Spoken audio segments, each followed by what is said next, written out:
this first set of videos, we're going to talk about the first section of the book, People Solve Problems, which is, what is the problem with problem solving? Basically, we want to improve our problem solving, so we have to examine what our gaps are, what our challenges are, before we start throwing solutions at it. So the first chapter is called Problem Solving is Not Just Tools.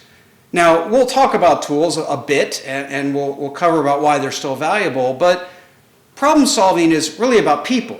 It's not about the tools. Now, when you start to think about problem solving, just think about how many problems you've used a formal problem solving method over the last year. Now think about how many problems you've solved or engaged with without formal tools in the last week. I'm willing to bet that that second number is larger.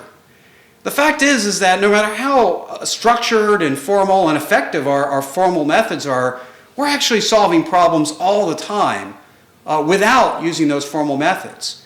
And so if we only focus on improving our formal methods, we'll miss a large volume, a large percentage of our overall efforts. So we need to pay attention to the whole body of work, not just the stuff where we write things on paper, where we pull out a template or a tool.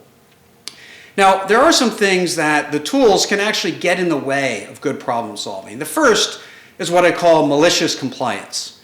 This is when people engage in the problem solving tools with malicious intent. Essentially, they're not intending to do good problem solving. They're using the tool because they have to. A long time ago, back when I was leading operations, I had a maintenance manager who worked for me that practiced malicious compliance on our problem solving report. We had a formal tool called the 5 Whys report, which was essentially an effort to get to root cause for any downtime greater than 1 minute. Now, it didn't matter where the particular problem-solving tool started or the particular problem started. He would use the 5 Why report to always get down to the same root cause, not enough resources.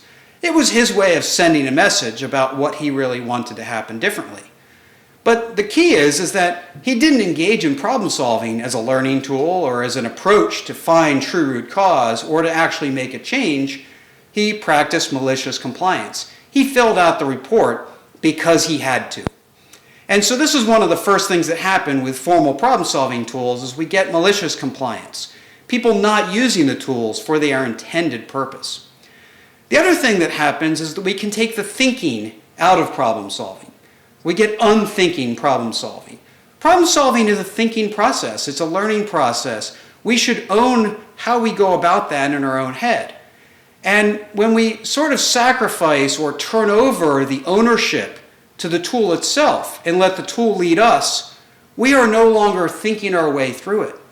We should always be asking ourselves, what do we need to do next? And where should we go next? And when we turn over that decision to the tool, we've sacrificed our own thinking. We need to become thinkers in our problem solving. And we become subject to the tool. We just let the tool lead us.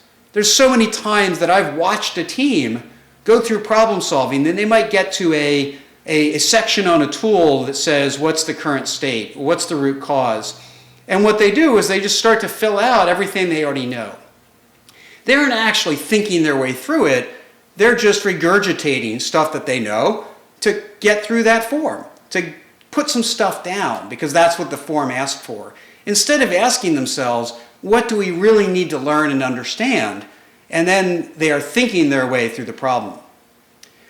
Now, along with this, even when we get good at this, our problem solving can get too linear. Why? Because forms and templates are inherently linear. It's very hard to build them in a way that forces loops and iterations and backtracking.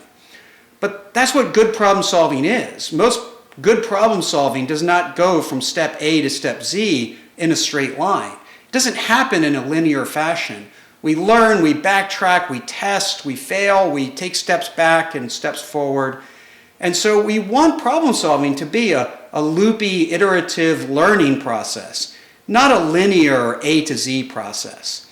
And sometimes when we get overly focused on those formal tools, it can become too linear.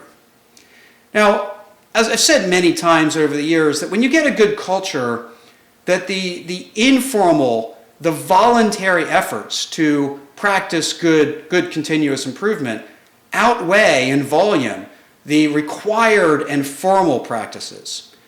Well, sometimes just by having too much focus on the formal methods, it limits that voluntary informal stuff. It hurts our culture, it constrains our culture from really taking off. And so by no means am I against the tools, but it's not really where problem solving happens.